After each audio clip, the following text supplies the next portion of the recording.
আসসালামু আলাইকুম। আজকে আমার প্রতিপাদ্য বিষয় হচ্ছে নারী। নারী হয়তো কারো মা, কারো বোন অথবা কারো সন্তান। ইসলামে যাদেরকে হয়তো জান্নাত, হয়তো রহমত অথবা আমানত হিসেবে প্রতিষ্ঠা করা হয়েছে।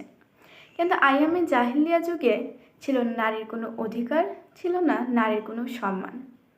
কন্যা শিশুকে জীবন্ত পুঁতে ফেলা হতো মাটির নিচে। নারীদেরকে মূল্য করা হতো ক্রয় বিক্রয়ের পণ্য হিসেবে।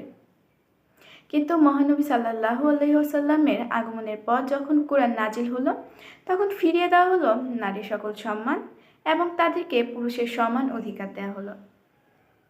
আল্লাহ তাআলা কুরআন মাজিদের সূরা বাকারা 228 নং আয়াতে উল্লেখ করেছেন, নারীদের রয়েছে ন্যায়সঙ্গত অধিকার, যেমনটা রয়েছে নারীদের উপর পুরুষের।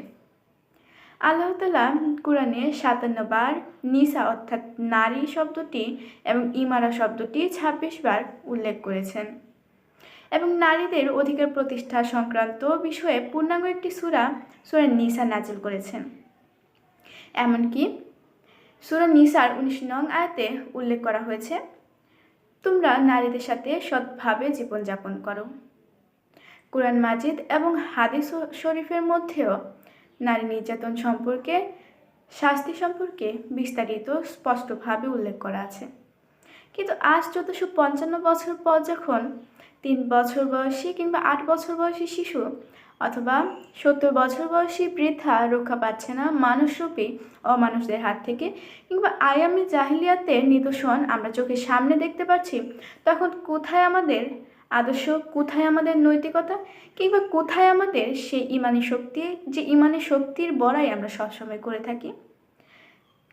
এগুলো নেই, কারণ আমাদের রয়েছে কোরআনের শিক্ষার অভাব।